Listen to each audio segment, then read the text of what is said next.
ഓ ചതുരാനനാദിവംഗിത നീకు పరా കേലനയ്യ ഓ ചതുരാ തത്തമംഗലം സ്വദേശിയായ മോഹൻ ശർമ്മ എന്ന ഇദ്ദേഹത്തിന് പാട്ടുകാരനായി അറിയപ്പെടാനായിരുന്നു ആഗ്രഹം. പാട്ടിനെ സ്നേഹിക്കുകയും പാട്ടിനൊപ്പം സഞ്ചരിക്കുകയും ചെയ്തിട്ടും വിധി കൈപിടിച്ചു വിട്ടത് മറ്റൊരിടത്തേക്കാണ്. സിനിമാ ചക്രവാളത്തിലെ നക്ഷത്രശോഭയാർന്ന ജീവിതത്തിലേക്ക്.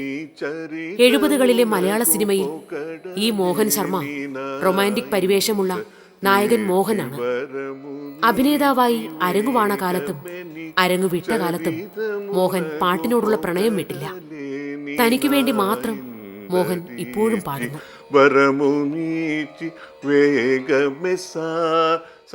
എനിക്കൊരു 10 വയസ്സുള്ളപ്പോൾ ഞാനൊരു ഷൂട്ടിംഗ് കാണാൻ വേണ്ടി പോയി. മറ്റേ ശിവാജി ഗണേശൻ്റെ പുള്ളിക്കാരനായിരുന്നു അതിൻ്റെ നായകൻ. അപ്പോൾ ആ ഷൂട്ടിംഗ് കാണാൻ പോയപ്പോൾ ഉച്ചയ്ക്ക് നല്ല നല്ല വെയിലാണ്. അപ്പോൾ ആ സമയത്ത് ഞങ്ങൾ കുറേ പേര് ചെറുപ്പക്കാർ പോയി ഷൂട്ടിംഗ് കാണുന്ന സമയത്ത് അപ്പോൾ ഇദ്ദേഹം എന്നെ വിളിച്ചു. അദ്ദേഹം ആ ഷൂട്ടിങ്ങിൻ്റെ ആ ഒരു ഷോട്ട് കഴിഞ്ഞ് ഇങ്ങനെ ഇരിക്കുക. അപ്പോൾ പുള്ളിക്കാരൻ നോക്കിയപ്പോൾ എന്നെ കണ്ടപ്പോൾ പുള്ളിക്കാരൻ ഒരു പ്രത്യേകം ഒരു എന്തെങ്കിലും തോന്നി. അപ്പോൾ എന്നെ വിളിച്ചിട്ട് ഒരു ചോദിക്കുന്ന രീതിയിൽ എവിടെ നിന്നാണ്, എന്താണ് ഇങ്ങനെ മറ്റേ വല്ല ഈ അപ്പം ഞാൻ പറഞ്ഞു എവിടെ പഠിക്കുന്നു എന്നൊക്കെ ചോദിച്ചപ്പോൾ ഞാൻ പറഞ്ഞു ഇങ്ങനെയാണ് പഠിക്കുകയാണ്. അപ്പോൾ ആ വയസ്സിൽ വലിയ വിവരമില്ല. അപ്പോൾ ഇദ്ദേഹം ഒരു വലിയ മനുഷ്യനാണ്, ശിവാജി ഗണേശൻ എന്ന് പറഞ്ഞാൽ വലിയൊരു. അപ്പോൾ അദ്ദേഹം എന്നോട് ചോദിച്ചു, നീ പഠിച്ചതുക്കപ്പുറം നീ എന്നെ ചെയ്യ പോറേ എന്ന് ചോദിച്ചു. ഞാൻ പറഞ്ഞു, ഞാൻ ആ സമയത്ത് അവരെല്ലാവരും ചിരിച്ചു ഇത് കേട്ടപ്പോൾ. ഞാൻ പറഞ്ഞു, അപ്പോൾ എനിക്ക് നിങ്ങളെപ്പോലെ നടനാവണം, വെറുതെ അടിച്ചതാ. അപ്പോൾ പുള്ളിക്കാരൻ പറഞ്ഞു, ഇല്ല മുതല പടി നല്ല പടി. അപ്പോൾ അപ്പോഴാണ് എനിക്ക് ആദ്യം തോന്നിയത്, അപ്പോൾ ഞാനൊരു നടനാവാം എന്ന് എനിക്ക് തോന്നി. ഒരു നടനായി അറിയപ്പെടണമെന്നും സിനിമയുടെ ഗ്ലാമർ ലോകത്തെത്തണമെന്നും മോഹൻ ആഗ്രഹിച്ചു തുടങ്ങുന്നത് അപ്പോൾ മുതലാണ്.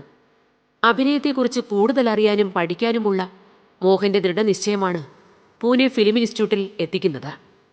അഭിനയത്തിൻ്റെ അക്കാദമിക് പാഠങ്ങളുമായി ഏറെ വൈകാതെ മോഹൻ സിനിമയിലേക്ക് കയറി വന്നു. കോളേജ് വിദ്യാഭ്യാസം കഴിഞ്ഞ് ആദ്യം എനിക്ക് തോന്നിയത്, ശരി നമ്മൾ ആദ്യം പൂനെ ഫിലിം ഇൻസ്റ്റിറ്റ്യൂട്ടിൽ ഒരു ആപ്ലിക്കേഷൻ നടന്നു ആക്ടിങ് കോഴ്സിന്. അത് ഞങ്ങൾക്ക് ഇവിടെ മദ്രാസിലായിരുന്നു ഇൻ്റർവ്യൂ. ഒരു 350 പേര് ഉണ്ടായിരുന്നു, ഇൻ്റർവ്യൂലുണ്ടായിരുന്നു, ഇവിടെ വന്നിരുന്നു എല്ലാവരും. അപ്പോൾ അതിൽ എനിക്ക് മാത്രം അതിൽ എന്നെ തിരഞ്ഞെടുത്തു. എനിക്ക് അഡ്മിഷൻ കിട്ടി. അപ്പോൾ അതെനിക്ക് വിശ്വസിക്കാൻ സാധിച്ചില്ല, കാര്യം 350 പേരോളം ഉണ്ടായിരുന്നു ഇവിടെ. അപ്പോൾ അതൊരു വലിയൊരു ബഹുമതിയായി എനിക്ക് തോന്നി, എനിക്ക് മാത്രം കിട്ടിയത്. അപ്പോൾ അതിൻ്റെ ടെലഗ്രാം വന്ന ദിവസം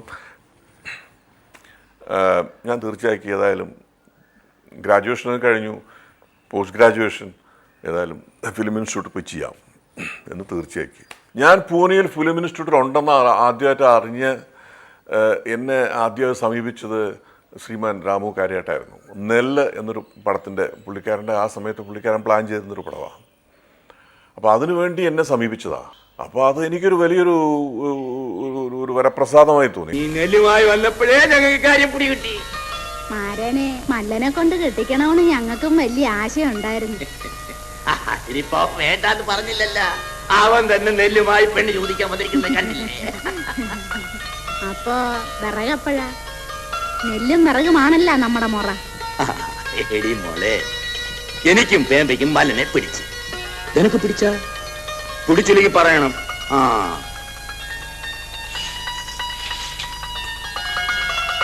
ഇനിയിപ്പോ ഒന്നും ചോദിക്കാനില്ല, അവക്ക് സമ്മതം. എന്നാ ഞാൻ പോയി വിറക് കൊണ്ടുവരാം.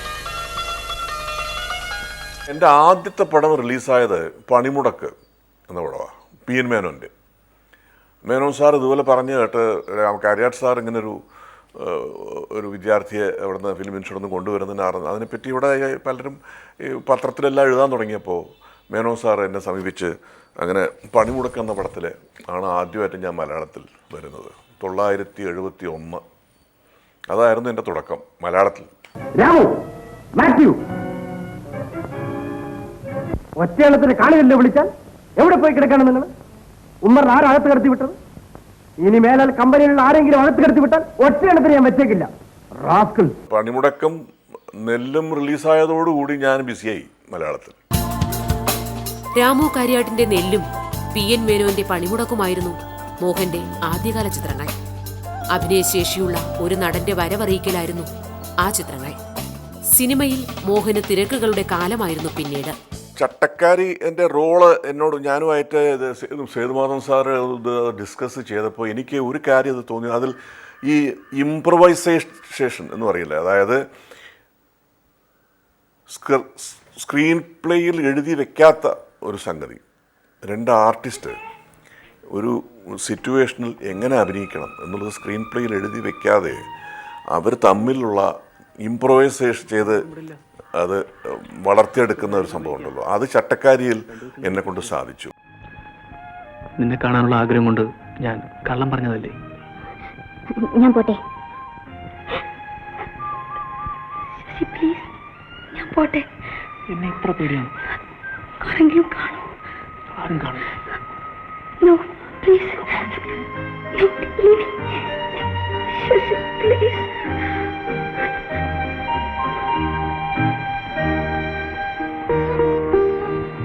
അതിൽ എൻ്റെ കൂടെ അഭിനയിച്ച ലക്ഷ്മിയുമായി ഞാനത് ഡിസ്കസ് ചെയ്ത് അവരെ ഞാൻ കൺവിൻസ് ചെയ്യാൻ സാധിച്ചു. അതുകൊണ്ടാണ് അതിലെല്ലാ സീൻസും അത്രയും വളരെ വ്യത്യസ്തമായി കാണികൾക്ക് തോന്നിയത്. അതല്ലെങ്കിൽ ഈ ആദ്യം ഫ്രെയിം ഫിക്സ് ചെയ്ത് കഴിഞ്ഞ് ആർട്ടിസ്റ്റ് ഈ ആർട്ടിസ്റ്റ് എങ്ങനെ വരുന്നു, ഈ ആർട്ടിസ്റ്റ് ഇത് പറയുന്നു, മറ്റേ ആർട്ടിസ്റ്റ് അതിന് ഇങ്ങനെ മറുപടി പറയുന്നു എന്നൊരു ഡെവലപ്മെൻ്റ് ആയിരുന്നു. അതല്ലാതെ നമ്മൾ ഈ ഫോളോയിങ് വൺസ് ഇൻസ്റ്റിങ്ക്റ്റ് എന്ന് പറയില്ലേ, ഇമ്പൾസായിട്ട് ആ സമയത്ത് തോന്നുന്ന ഇൻസ്റ്റിങ്ക്റ്റ് ഫോളോ ചെയ്ത് ഇംപ്രവൈസ് ചെയ്യുന്ന ഒരു പരിപാടി ചട്ടക്കാരിയിൽ എനിക്കും ലക്ഷ്മിയുടെ സഹകരണം ഉള്ളത് കൊണ്ട് അവരും അതുമായി സഹകരിച്ചു. അതുകൊണ്ട് ഞങ്ങളത് ചെയ്യാൻ സാധിച്ചു. അതുകൊണ്ട് ആ പടം വലിയൊരു ഒരു വ്യത്യസ്തപ്പെട്ടൊരു ഒരു അനുഭവമായിരുന്നു ചട്ടക്കാരി. അതുകൊണ്ട് തന്നെയാണ് ആ പടം വിജയിക്കാനും അത്രയും കേരളത്തിൻ്റെ പുറത്തും ആ പടം വിജയിച്ചു. ചട്ടക്കാരി മോഹന്റെ കരിയറിലെ വഴിത്തിരിവായ ചിത്രമായിരുന്നു. ഒരു താരത്തിനപ്പുറം അഭിനേതാവിന് പലതും ചെയ്യാനുണ്ടായിരുന്ന ചിത്രം. മലയാളം കടന്ന് തമിഴ്, തെലുങ്ക്, കന്നഡ തുടങ്ങി മറ്റു തെന്നിന്ത്യൻ ഭാഷകളിലേക്കും ഈ നടൻ നടന്നു കയറി. ഹ്രസ്വമെങ്കിലും സിനിമയിൽ മോഹന്റേതു മാത്രമായ ഒരു കാലമായിരുന്നു അത്. ഞാനും ലക്ഷ്മിയുമായിട്ട് ഒരു എൻ്റെ ഓർമ്മ ശരിയാണെങ്കിൽ 8-10 പടം ഞങ്ങൾ അഭിനയിച്ചു. പിന്നെ അത് ഈ ടൈപ്പ് കാസ്റ്റ് ആയപ്പോൾ ഞാൻ അത് പതുക്കെ വേണ്ടെന്ന് വെച്ചതാണ്. പിന്നെ വിധുബാല, ഷീലാമ്മ എല്ലാമായിട്ട് ഞാൻ അഭിനയിക്കാൻ തുടങ്ങിയതും കൂടുതൽ ജയഭാരതി, ഞാൻ എല്ലാ ഹീറോയിൻസും അഭിനയിച്ചിട്ടുണ്ട്. പക്ഷെ ആ സമയത്ത് ലക്ഷ്മിയുമായി ഞാൻ കൂടുതൽ ഒരു 10 പടത്തോളം ഞാൻ അഭിനയിച്ചു. അങ്ങനെ ഞങ്ങളുടെ ജോഡി വളരെ പോപ്പുലറായിരുന്നു.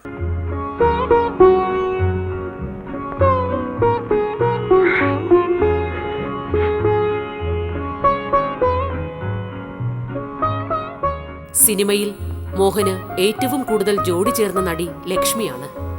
പിന്നീട് ജീവിതത്തിലും ഒത്തുചേരാൻ ഈ താരജോഡി തീരുമാനിച്ചു.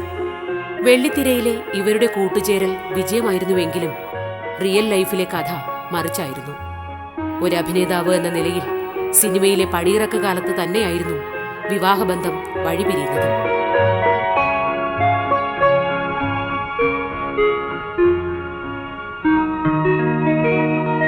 സിനിമാ വ്യവസായത്തിൽ പലർക്കും അത് സംഭവിച്ചിട്ടുണ്ട്. അതായത് ഇതൊരു ഒക്കുപ്പേഷണൽ ഹസാർഡാണ്. ഇത് ഒരു ഹീറോയിനായിട്ട് അഭിനയിക്കുമ്പോൾ, പല പടങ്ങളിൽ അഭിനയിക്കുമ്പോൾ അവർ ഒന്നിൽ തമ്മിൽ കൂടുതൽ അറിയുക, പിന്നെ അവരുടെ ജീവിതം ഒരുപക്ഷെ ഒന്നായിട്ട് അവർക്ക് തോന്നാൻ തുടങ്ങുക, പിന്നെ അത് കഴിഞ്ഞിട്ട് ഈ സാഹചര്യങ്ങൾ കാരണം അവർ തന്നെ വേർപെടുക. ഇത് റെയറല്ല.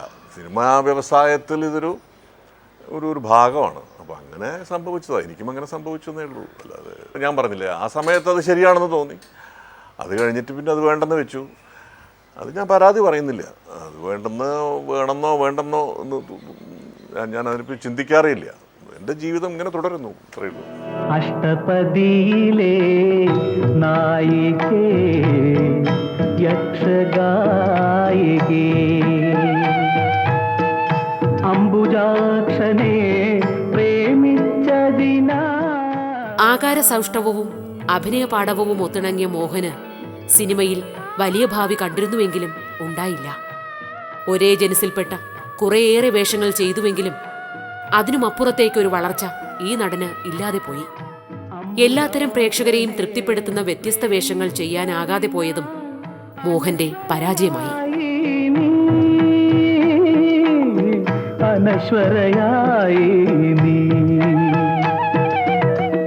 എനിക്ക് ആക്ഷനിൽ വലിയ താല്പര്യം ഇല്ലാത്തതുകൊണ്ടാണ്. അതാണ് ഒരു കാരണം. അന്ന് ശശികുമാർ, AB രാജ് ഇവരൊക്കെ ആയിരുന്നു ആക്ഷൻ ഫിലിമിൽ കൂടുതൽ.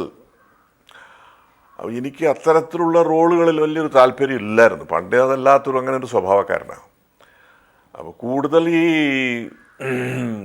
മറ്റേ ഈ റൊമാൻറ്റിക് റോളായിട്ട് വേണം എന്ന് ഞാനും ആവശ്യപ്പെട്ടതല്ല. പക്ഷെ എനിക്ക് കിട്ടിയത് ആ ടൈപ്പ് റോളുകളായിരുന്നു. അതിൽ കൂടുതൽ ശ്രദ്ധേയനായതുകൊണ്ട് അത്തരത്തിലുള്ള റോളുകൾ തന്നെ എനിക്ക് കുറേ പടങ്ങളിൽ ഞാനത് ചെയ്യേണ്ടി വന്നു. റൊമാൻറ്റിക്കായിട്ടുള്ള ഈ ക്യാരക്ടേഴ്സ് മാത്രം എനിക്ക്, അതുപോലത്തുള്ള ക്യാരക്ടേഴ്സ് മാത്രം. അപ്പോൾ എനിക്കൊരു ചെറിയൊരു ഡിസൊല്യൂഷൻമെൻറ്റ് ഒന്ന് പോലെ തോന്നി. കാര്യം ഈ അഭിനയിക്കുക എന്ന് പറഞ്ഞാൽ വൈവിധ്യമുള്ള മറ്റ് വ്യത്യാസം ധാരാളമുള്ള ഈ ഡിഫറെൻറ്റ് ക്യാരക്ടേഴ്സ് അഭിനയിക്കണം എന്നൊരു ഇത് എപ്പോഴും ഉണ്ടാവും. അപ്പോൾ അതിന് അവസരം മലയാളത്തിൽ കുറഞ്ഞു. ആ സമയത്ത് ഞാൻ ഈ ഫിലിം ഇൻഡസ്ട്രിയിലൊരു മറ്റേ എന്തെങ്കിലും ഒരു ചുമ്മാ ഇരിക്കാൻ വയ്യ. അപ്പോൾ അഭിനയം കുറഞ്ഞു. അപ്പോൾ ഞാൻ വിചാരിച്ചു പ്രൊഡക്ഷൻ ആവാം വിചാരിച്ചു. അങ്ങനെ ഒരു എൻ്റെ പ്രൊഡക്ഷൻ കൺസേൺ കമ്പനി തുടങ്ങി. അതിലൊരു 15 പടം ഞാൻ പ്രൊഡ്യൂസ് ചെയ്തു. അഭിനേതാവിന്റെ കുപ്പായം അഴിച്ചുവെക്കാൻ തീരുമാനമെടുത്തപ്പോഴും സിനിമയോടുള്ള ഇഷ്ടം മോഹൻ ഉപേക്ഷിച്ചില്ല. നിർമ്മാതാവിന്റെ വേഷം അണിഞ്ഞുകൊണ്ട് എത്രയോ സിനിമകൾക്ക് പിന്നിലെ മഹാശക്തിയായി. എനിക്ക് ബിസിനസ്സിലും കുറേ ആ സമയത്താണ് ഈ സിനിമയിൽ വന്നതിന് ശേഷം, ഇൻഡസ്ട്രിയിൽ വന്നതിന് ശേഷം ഇതെന്തെങ്കിലും നമ്മൾ ഈ ഞാൻ പറഞ്ഞില്ലേ ആത്മസംതൃപ്തി ഇല്ലാത്തത് കൊണ്ടാണ് സിനിമ ഈ അഭിനയം അല്പം ഒന്ന് നിർത്തി പിന്നെ മറ്റ് സംഗതികൾ. അപ്പോൾ ആ ബിസിനസ്സിൻ്റെ വശത്തിലോട്ട് പോയപ്പോഴാണ് പടം പ്രൊഡ്യൂസ് ചെയ്യാൻ തുടങ്ങിയത്. അങ്ങനെ വന്നപ്പോൾ ഞാൻ വിചാരിച്ചു കുറേ ബിസിനസ് നമ്മൾ എന്തെങ്കിലും ചെയ്യണം. അങ്ങനെ ടെക്സ്റ്റൈൽസിൻ്റെ ഒരു ബിസിനസ് എനിക്ക് അല്പം താല്പര്യമുണ്ടായിരുന്നൊരു ബിസിനസ്സാണ്. അതിൽ ഒരു ഏജൻസി എടുത്തു. ഒരു കമ്പനിയുടെ പ്രോഡക്ട്സ് കേരളത്തിൽ വിതരണം ചെയ്യാനുള്ള അവകാശം ഞാൻ എടുത്തു. അങ്ങനെ മറ്റേ ഒരു ഈ ഗ്രവേറ ഷൂട്ടിംഗ് എന്ന് പറയുന്ന ആ കമ്പനി, അവരുടെ ഷൂട്ടിങ്സ് കേരളത്തിൽ ഞാനാണ് വിതരണം ചെയ്യുന്നത്. അപ്പോൾ അങ്ങനെ ബിസിനസ്സിലും എനിക്ക് താല്പര്യമുണ്ട്. ചെയ്യുന്ന പ്രവൃത്തി ഏതായാലും അതിൽ വിജയിക്കാനാണ് നമ്മൾ ഉദ്ദേശിക്കുന്നത്. ഏതായാലും അപ്പോൾ കലാകാരനായിട്ട് ഞാൻ വർത്തിക്കുമ്പോൾ കലയിൽ രീതിയിൽ വിജയിക്കാൻ ഉള്ള ഒരു ഇതുണ്ടാവും. അതുപോലെ തന്നെ ഒരു ബിസിനസ്മാനായിട്ട് എന്നെ കാണുമ്പോൾ ആ ബിസിനസ്സിൽ വിജയിക്കാനുള്ള രണ്ടിലും കുഴപ്പമില്ല. ഒരുപാട് സംവിധായകരുടെ കുടക്കീഴിൽ നിന്നില്ലെങ്കിലും മലയാളത്തിലെ ശ്രദ്ധേയരായ സംവിധായകരുടെ ചിത്രങ്ങളിൽ തുടർച്ചയായി വേഷങ്ങൾ ചെയ്യാൻ കഴിഞ്ഞതിൽ മോഹന് സംതൃപ്തിയുണ്ട്. സിനിമയുടെ വൈഡ് സ്ക്രീനിൽ നടനെന്ന നിലയിൽ വലിയ കാലം ഉണ്ടാകാതെ പോയത് നിർഭാഗ്യമായല്ല, ദൈവനിശ്ചയമായി കാണുകയാണ് ഈ കലാകാരൻ. ഒരു പടം തുടങ്ങുന്നതിന് മുൻപ് അതിൻ്റെ സ്ക്രിപ്റ്റ് കാണണം എന്നൊരു നിർബന്ധം ഉണ്ടായിരുന്നു. അതായത് ഇപ്പോൾ ആ പടത്തിൻ്റെ ആ റോളിൻ്റെ ആ ഭാഗത്തെ പറ്റിയുള്ള പരിജ്ഞാനം നല്ലപോലെ ഉണ്ടാവണം. എങ്കിൽ മാത്രമേ അത് ചെയ്യാൻ സാധിക്കൂ എന്നൊരു അതുകൊണ്ട് പലർക്കും അന്ന് എന്നോട് വരുമ്പോൾ തന്നെ പലർക്കും അതൊരു പ്രീ കണ്ടീഷനാണ്. അപ്പോൾ അതും ഒരു പ്രശ്നമായി തീർന്നു. ഒരു കാര്യം അന്നും ആരും ഈ സ്ക്രിപ്റ്റൊക്കെ എഴുതിയൊന്നും ആരും വളരെ കുറവാണ്. അപ്പോൾ അതും ഒരു പ്രശ്നമായിരുന്നു. അതുകൊണ്ടായിരിക്കാം. അതുകൊണ്ട് ഞാൻ ചെയ്ത പടങ്ങൾ വളരെ കുറവാണ്. 130-140 പടങ്ങളെ ഞാൻ ചെയ്തിട്ടുള്ളൂ. അപ്പോൾ അതിൻ്റെ കാരണങ്ങൾ ഇതാ. മോഹൻ അഭിനയിക്കണമെങ്കിൽ അദ്ദേഹത്തിൻ്റെ സ്ക്രിപ്റ്റ് നോക്കണം, സ്ക്രിപ്റ്റ് റെഡി ആവണം. മറ്റേ ഈ കണ്ടീഷൻസ് ഉള്ളത് കൊണ്ട് പലരും എൻ്റെ അടുത്ത് വരാൻ തന്നെ പലരും മടിച്ചിരുന്നു. പക്ഷെ ഇന്ന് തിരിഞ്ഞു നോക്കുമ്പോൾ ഞാൻ മനസ്സിലാക്കുന്നത് അതുകൊണ്ട് വലിയ കാര്യമില്ല. കാരണം പറഞ്ഞാൽ ഒരു കരിയർ എന്ന് പറയുമ്പോൾ ഒരു ഫിലിം ഇൻഡസ്ട്രിയിലൊരു കരിയർ എന്ന് പറയുമ്പോൾ അതും ആക്ടിങ് കരിയർ എന്ന് പറയുമ്പോൾ എല്ലാ ടൈപ്പ് പടങ്ങളും എല്ലാ ടൈപ്പ് റോളുകളും ചെയ്യാനുള്ള സന്നദ്ധത ഉണ്ടാവണം. അതും അപ്പോഴുണ്ടായാൽ മാത്രമേ അത് അങ്ങ് നിലച്ചു നിൽക്കാൻ സാധിക്കുള്ളൂ എന്നെനിക്ക് മനസ്സിലായി. ഞാൻ ഈ ചെയ്ത പടങ്ങൾ മുഴുവനുള്ള ഡയറക്ടേഴ്സൊക്കെ വേറൊരു ടൈപ്പാണ്. Ramu Kariat, PN Menon, KS Sethumadhavan, Vincent, ഇവരൊക്കെയാണ് ഞാൻ ഞാനുമായിട്ട് അതുകൊണ്ടാണ് ഞാൻ പറഞ്ഞത്, ഒരു ശശികുമാറോ AB രാജോ ഒന്നും അവരായിട്ട് ഞാൻ ഒന്നിനും അഭിനയിച്ചിട്ടില്ല. ഭരതൻ എന്ന സംവിധായകൻ ആദ്യമായിട്ട് പടം ഡയറക്റ്റ് ചെയ്തത് ഞാനുമായിട്ടാണ്. അപ്പോൾ അത് തന്നെ വളരെ വളരെ രസാവഹമായ ഒരു കഥയാണ്. പുള്ളിക്കാരൻ ആദ്യമായിട്ട് ഒരു ആർട്ട് ഡയറക്ടറായിട്ടാണ് വരുന്നത്. അപ്പോൾ അദ്ദേഹം ഒരു സ്ക്രിപ്റ്റ് എഴുതി വെച്ചിരുന്നു. ബാലുമഹേന്ദ്രൻ ഫോൺ ചെയ്തു, ഇങ്ങനെ ഭരതൻ എന്ന മറ്റേ ആർട്ട് ഡയറക്ടർ നിങ്ങളെ കാണുമെന്ന് പറയുന്നത്, നല്ല സ്ക്രിപ്റ്റ് ഉണ്ട്, അതൊന്ന് വായിപ്പിക്കണം എന്ന് പറയും. എന്നിട്ട് വായിച്ചു. പുള്ളിക്കാരൻ സ്ക്രിപ്റ്റ് തന്നു. അപ്പോൾ ഈ സ്ക്രിപ്റ്റിലുള്ളത്, അന്ന് പുള്ളിക്കാരൻ ഒരു കലാകാരൻ കൂടി ആയതുകൊണ്ട് സ്ക്രിപ്റ്റിൻ്റെ ഒരു ഭാഗത്ത് മുഴുവൻ ഈ സിനേരിയോ എഴുതിയിട്ട് ഈ വശത്ത് ഈ shot by shot, frame by frame പുള്ളിക്കാരൻ ഈ പടങ്ങൾ സ്കെച്ച് ചെയ്തിട്ടുണ്ട്. ആ സ്കെച്ചിങ് മുഴുവൻ എൻ്റെ ഫേസാണ്, ആ നായകൻ്റെ ഫേസ് എൻ്റെ ഫേസാണ്. അപ്പോൾ പുള്ളിക്കാരൻ എന്നെ കണ്ടുകൊണ്ടാണ് അത് സ്കെച്ച് ചെയ്തത്. പ്രയാണം എന്ന പടം എന്നോട് ഭരതൻ പറഞ്ഞു, ഇങ്ങനെ ഇത് ഞാൻ വളരെ പ്രയാസപ്പെട്ട് ഞാൻ എഴുതിയൊരു സ്ക്രിപ്റ്റാണ്, അപ്പോൾ എനിക്ക് ഈ പടം എങ്ങനെയെങ്കിലും ഇത് പടമായിട്ട് എടുക്കണം. അപ്പോൾ മോഹൻ സാർ ഇത് ഒന്ന് സേതുമാധവനോട് പറഞ്ഞിട്ട് ഒന്ന് റെക്കമെൻഡ് ചെയ്താൽ കൊള്ളാം. അപ്പോൾ ഞാൻ പറഞ്ഞു, അപ്പോൾ ഈ സ്ക്രിപ്റ്റ് സേതുമാധവന് കാണിക്കണം. അപ്പോൾ പുള്ളിക്കാരന് മനസ്സിലാവും ഏകദേശം.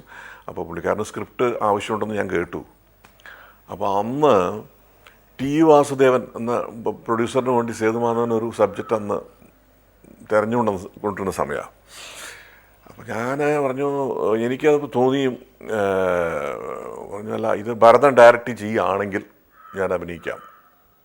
കാര്യം ഭരതൻ്റെ ആണ് അതിൻ്റെ കൺസെപ്റ്റ്, ഭരതൻ്റെ ഡ്രോയിങ്സിൽ എൻ്റെ ഫേസ് ഉണ്ട്. അപ്പോൾ എനിക്ക് തോന്നി, ഞാൻ അങ്ങോട്ട് പറഞ്ഞു, ഭരതൻ ഡയറക്റ്റ് ചെയ്യുകയാണെങ്കിൽ ഞാൻ അഭിനയിക്കാം. അങ്ങനെയാണ് ഭരതൻ ഒരു സംവിധായകനാകുന്നത്. ലിമിറ്റേഷൻ ഉള്ളത് കൊണ്ടാണ് ഞാൻ വളരെ കുറവ് പടങ്ങൾ ചെയ്തതും വളരെ വേഗം ഞാൻ അങ്ങ് ഒരു 5-6 കൊല്ലം കൊണ്ട് എനിക്ക് ഇത് ഇനിയിപ്പോൾ ഈ പണി വേണ്ട എന്ന് എനിക്ക് തോന്നാൻ തുടങ്ങിയത്.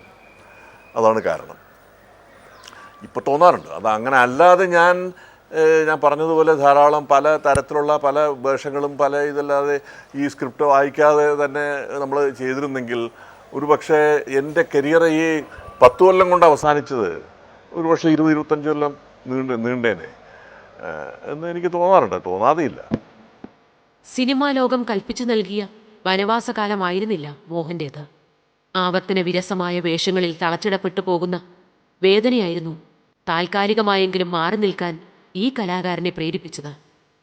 മോഹൻ ഇപ്പോഴും തിരക്കിലാണ്. നടനായും നിർമ്മാതാവായും തല ഉയർത്തി നിന്ന ഒരിടത്തേക്ക് സംവിധായക കുപ്പായം കൂടി അണിഞ്ഞ് എത്തുകയാണ്. മോഹൻ പ്രതീക്ഷ വയ്ക്കുന്ന പുതുവേഷമാണിത്. ഒരു നടന് റിട്ടയർമെൻ്റ് എന്നത് ഇല്ല. കാര്യം അവസാന കാലം വരെ ഒരു നടന് അതിനുള്ള അവസരം കിട്ടുകയാണെങ്കിൽ ഞാൻ അഭിനയിക്കും. എനിക്ക് എൻ്റേതായിട്ടുള്ള എൻ്റെ ഇന്നത്തെ മറ്റേ രീതിയിൽ എനിക്കൊരു നല്ല ക്യാരക്ടറോ ഞാൻ എൻ്റെ കഴിവ് പ്രദർശിപ്പിക്കാൻ അവസരം കിട്ടുന്ന ഒരു ക്യാരക്ടറോ കിട്ടുകയാണെങ്കിൽ ഞാൻ അഭിനയിക്കും. ഞാൻ അഭിനയത്തിൽ നിന്നും ഒരിക്കലും മാറി നിന്നിട്ടില്ല.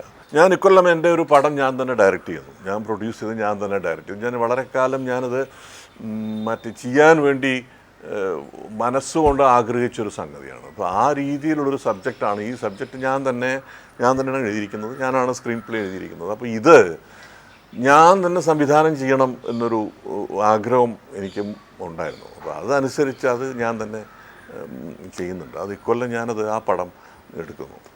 അപ്പോൾ അത് ഞാൻ വളരെയധികം ഒരു മലയാളം സിനിമ അഭിമാനിക്കാവുന്ന ഒരു പടമായിരിക്കും. വളരെ വ്യത്യസ്തപ്പെട്ടൊരു പടമായിരിക്കും. ഓ ചതുരാനനാദിവംഗിതനീ കുപര കേലനയ്യ ഓ ചതുരാ ഒരു നടൻ എന്നതിലുപരി പച്ചയായ മനുഷ്യനാണ് മോഹൻ. ഒരുപാട് അനുഭവങ്ങളിലൂടെ കടന്നു വന്ന ഒരാൾ. പക്ഷേ വേദനകൾ ഒരിക്കലും മറ്റുള്ളവർക്ക് മുന്നിൽ തുറന്നു വയ്ക്കാൻ ഇദ്ദേഹം ഇഷ്ടപ്പെടുന്നില്ല. ജീവിതത്തിന്റെ കയറ്റിറക്കങ്ങളിൽ, സന്തോഷങ്ങളിലും സങ്കടങ്ങളിലും മോഹൻ മനസ്സ് ചേർത്ത് നടന്നത് ഈ സംഗീതത്തോടൊപ്പമാണ്. പാടിപ്പതിഞ്ഞ പാട്ടിന്റെ കൈപിടിച്ച് മോഹൻ മുന്നോട്ട് തന്നെ നടക്കുന്നു.